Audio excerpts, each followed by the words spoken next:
নমস্কাৰ বন্ধু বান্ধৱীসকল, কি খবৰ? সকলোৰে আশা কৰোঁ ভালে আছে। যিহেতু এতিয়া মূলাৰ ছিজন, ভাবিলোঁ আপোনালোকৰ মাজলৈ মূলাৰ এবিধ সুস্বাদু আৰু লগতে টেষ্টি আচাৰ আপোনালোকৰ মাজলৈ পঠিয়াওঁ আৰু কেনেকুৱা লাগে আপোনালোকে জনাব আৰু কোনে কোনে বনাইছে জনাব। ব'লকচোন মইনো কি লৈছিলোঁ আৰু কেনেকৈ বনাইছিলোঁ চাওঁ। এয়া পানী এখিনি দি ল'লোঁ আৰু মূলাখিনি ধুনীয়াকৈ ধুই তাৰ ওপৰৰ বাকলিটো গুচাই লৈছিলোঁ আৰু কিছুমানত মূলাৰ এই শিপাটো যে থাকে সেই শিপাটো ধুনীয়াকৈ এৰুৱাই লৈছিলোঁ যাতে সেই আচাৰখিনি খাওঁতে আঁহটো পোৱা নাযায়। আৰু সকলোখিনি ধুনীয়াকৈ ধুই বেলেগ এটা বাচনত তেনেকৈ থৈ গৈছিলোঁ আৰু কিছুমানৰ ওপৰত নীলা অংশ আছিল সেইখিনিও মই ধুনীয়াকৈ কাটি লৈছিলোঁ। আৰু আপোনালোক সকলোৱে জনাবচোন কোনে কোনে আচাৰ বনাইছে আৰু কেনেধৰণে বনায়। আৰু মই এইবাৰতে দুবাৰ বনাইছোঁ বাৰু, কিন্তু খাবলৈ খুব বেছি টেষ্টি হয়। আৰু সেই সেউজীয়া অংশ যে দেখিছে সেই অংশটো মই কাটি দিম আৰু সকলোখিনি ধুনীয়াকৈ চুচি ল'লোঁ, মানে ওপৰ অংশ। আৰু এয়া এটা এটাকৈ সকলোখিনি মই পিহনাত মাৰি লৈছোঁ। আপোনালোকে সৰু সৰুকৈ কটাৰীও কাটি ল'ব পাৰে। আৰু সকলোখিনি কাটা হোৱাৰ পাছত এয়া মই প্ৰয়োজন অনুসৰি নিমখ দি লৈছোঁ আৰু ধুনীয়াকৈ হাতেৰে মিহলাই ল'ম। এয়া চাওকচোন, মই ধুনীয়াকৈ হাতেৰে সকলোখিনি মিলাই লৈছোঁ আৰু মই তাৰ ওপৰত এখন কাঁহী দি থৈ দিম আধা ঘণ্টাৰ কাৰণে, কাৰণ তাৰ পৰা নিমখ সানি দিয়াৰ পাছত যিখিনি পানী ওলাব সেই পানীখিনি চেপি ল'ম। আৰু প্ৰয়োজন অনুসৰি এয়া মই আদা লৈছোঁ। আদাখিনি আপোনালোকে যিকোনো চেপত কাটি ল'ব পাৰে, মই এনেকৈ কাটি লৈছোঁ আৰু আপোনালোকে পিহনাটো মাৰি ল'ব পাৰে। আৰু এইফালে মই মছলাখিনিৰ কাৰণে কেৰাহীখন পাতি ল'লোঁ আৰু লগতে সৰিয়হখিনি দি দিলোঁ। আৰু সৰিয়হখিনি অকণমান ভজা হোৱাত এয়া মই পাঁচফোৰণ দি দিছোঁ, লগতে এয়া আজৱাইন, চফ আৰু ধনিয়া সকলোখিনি দি দিম আৰু দি পেলাই লৰাই থাকিম। আৰু আপোনালোকে কম ফ্লেমত মছলাখিনি লৰাব। আৰু লগতে এয়া মই কেইটামান শুকান জলকীয়াও দি দিছোঁ। শুকান জলকীয়া দিলে তাৰ যিটো গোন্ধ খুব বেছি ভাল আহে আৰু ৰংটো ভাল লাগে। আৰু আপোনালোকে এনেদৰে অকণমান সময় মিডিয়াম ফ্লেমত মছলাখিনি ভাজি ল'ব আৰু তাৰ পাছতে যেতিয়া অকণমান ফুটিব ল'ব তেতিয়াই ঘনাই চামুচেৰে লৰাই যাব, যাতে সেই মছলাখিনি জ্বলি যোৱা ভয় নাথাকে। আৰু যিমান পাৰে গেছটো মিডিয়াম কৰিবলৈ চাব। এয়া চাওকচোন, মোৰ মছলাখিনি হৈ গ'ল আৰু ধুনীয়া ৰং এটা উঠিলে। আৰু এতিয়া মই মিক্সাৰ জাৰ এটাত সকলোখিনি উলিয়াই ল'ম। আৰু এয়া মই মিক্সাৰ জাৰত উলিয়াই ল'লোঁ আৰু ঠাণ্ডা হোৱাত পেষ্ট এটা বনাই ল'লোঁ। আৰু এয়া আধা ঘণ্টাৰ পাছত চাওকচোন মূলাখিনিৰ পৰা কিমান যে পানী ওলাইছে। আৰু এই পানীখিনি থাকিলে কিন্তু আচাৰখিনি বেয়া হৈ যায়, সেইকাৰণে মই যিমান পাৰোঁ টানকৈ সেই পানীখিনি যোৱাবলৈ চেষ্টা কৰিম। এয়া চাওকচোন কিমান পানী ওলাইছে।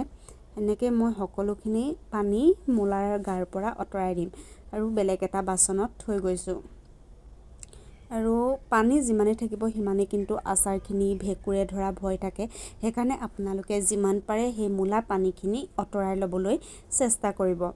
আৰু এয়া চাওকচোন মোৰ প্ৰায় হ'লেই আৰু এয়া চাওকচোন কিমান যে ফেন ওলাই গৈছে।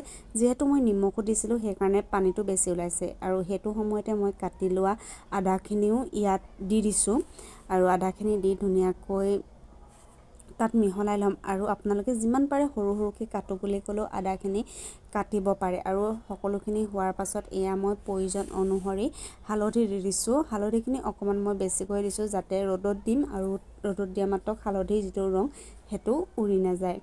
আৰু আপোনালোকে কেনেকৈ বনায় মোক জনাব।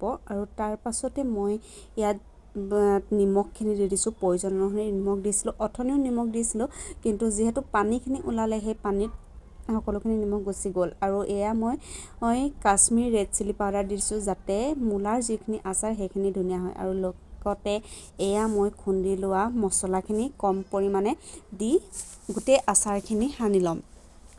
আপোনালোকে কাশ্মীৰ ৰেড চিলি নিদিলেও আপত্তি নাই, কাৰণ চাবচোন আপোনালোকে যেতিয়াই কাশ্মীৰ ৰেড চিলি দিয়া হয় যিকোনো চব্জি বা কিবা বনালে সেই ৰংটো খুব বেছি ভাল আহে। সেইকাৰণে মই আচাৰতো দি দিছোঁ যাতে তাৰ ৰংটো খুব বেছি ভাল আহিব। আৰু এয়া চাওকচোন মই প্ৰয়োজন অনুসৰি মছলাখিনি দি আছোঁ, কমকৈ দি গোটেই মছলাখিনি ভালকৈ সানি লৈছোঁ মূলাখিনিৰ লগত, যাতে সকলোতে মছলাখিনি লাগি যায়। আৰু লগতে যিটো মই ভাজি লোৱা জলকীয়া আছিল সেইটো দি দিছোঁ আৰু তাৰ গোন্ধটো খুব বেছি ভাল আহে। এয়া মোৰ সকলোখিনি মছলা হৈ গ'ল সানি, আৰু এইফালে ডাঙৰ ট্ৰে এখন লৈ লৈছোঁ আৰু তাতে সকলোখিনি আজিৰ কাৰণে মই তেনেকৈ ৰ'দাম আৰু কাইলৈ বেলেগ এখনলৈ মই সেই যিখিনি আচাৰ আছে সেই আচাৰখিনি দি দিম। আৰু এয়া চাওকচোন, মই ৰ'দত ধুনীয়াকৈ এতিয়া সকলোখিনি মেলি লৈছোঁ ট্ৰেখনত, আৰু তাৰ পাছতে ৰ'দত দি ল'ম। আৰু এইখিনি ধুনীয়াকৈ শুকাবলৈ টান ৰ'দ হ'লে 2 দিন বা এদিন দিলেও হৈ যায়। এয়া মই পাছবেলা হ'ল, মানে 2টা বাজি গ'ল, সেইকাৰণে মই 2টা ৰ'দত দিম আৰু এনেকৈ দি মই লৰাই থাকিম। আৰু এয়া হৈছে 5 দিনা, যিহেতু ৰ'দটো কাঢ়া আছিল। মোৰ ধুনীয়াকৈ চাওকচোন মূলাখিনি শুকাই গ'ল, আৰু ইয়াত এতিয়া শুকাবলগীয়া একো নাই। সেইকাৰণে এতিয়া যিখিনি মছলা আৰু লাগে সেইখিনি মই ধুনীয়াকৈ কাটি ল'ম। এয়া মই জলকীয়া আৰু নহৰুখিনিও ৰ'দত দি শুকুৱাই লৈছিলোঁ, আৰু এতিয়া 2টা চেফ দি মই কাটি ল'ম। নহৰুখিনিও মই 2টা চেফ দিম, মানে নহৰুটো এফাল দুফাল কৰিম আৰু কেইটামান মই গোটাকৈ থ'ম। আৰু তেনেকৈ জলকীয়াখিনিও 2টা চেফ দি কাটিম। এটা এনেকৈ সৰুকৈ কাটিছোঁ, এটা দীঘলকৈ মানে জলকীয়াখিনিও কাটি 4টা চেফ, 2টা চেফ কৰি লৈছোঁ। আৰু চাওকচোন, আপোনালোকে সৰুকৈ কাটি যদি ভাল পায় সৰুকৈও দিব পাৰে, বা গোটাকৈ থৈ নহৰুখিনি সৰু সৰুকৈও কাটি দিব পাৰে। মই কিন্তু তেনেকৈ ভাল পাওঁ, সেইকাৰণে তেনেকৈ দিছোঁ।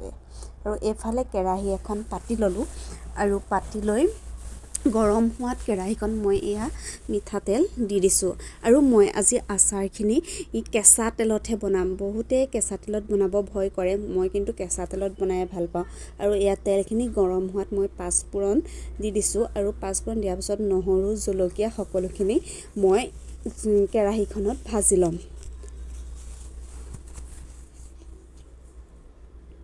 আৰু এয়া সকলোখিনি দি হ'ল, আৰু মই এতিয়া হেতা এখনে লৰাই দিছোঁ। আৰু ইয়াত মই এতিয়া প্ৰয়োজন অনুসৰি অলপ হালধি আৰু নিমখ দি ধুনীয়াকৈ মিশ্ৰণ এটা বনাই ল'ম। আপোনালোকে বাৰু কেঁচা তেলত বনাই নে গৰম তেলত বনাই জনাবচোন। মই কিন্তু কেঁচা তেলত বনালেই ভাল পাওঁ। কেঁচা তেলত বনালে আচাৰৰ যিটো গোন্ধ আৰু সেইটো খুব বেছি ভাল আহে, সেইকাৰণে মই কেঁচা তেলতে বনাওঁ প্ৰায় আচাৰ। আৰু এয়া চাওকচোন, মই ধুনীয়াকৈ সকলোবিলাক লৰাই লৈছোঁ, আৰু লগতে জলকীয়াখিনি অকণমান নৰম হ'বৰ কাৰণে মই ইয়াত প্ৰয়োজন অনুসৰি নিমখ দি দিছোঁ।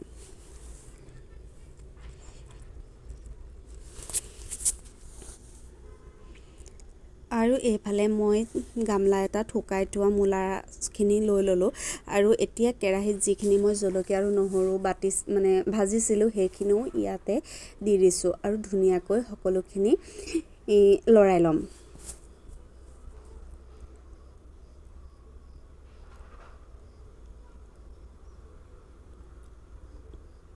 আৰু আপোনালোকে মন কৰিব, মই ইয়াত এতিয়া কিন্তু কেঁচা মিঠাতেলহে ব্যৱহাৰ কৰিম। আপোনালোকে তেল গৰম কৰি ঠাণ্ডা কৰিও ব্যৱহাৰ কৰিব পাৰে। মই কিন্তু কমকৈ গোটেই আচাৰখিনি এনেকৈ মিঠাতেল দি সানি ল'ম।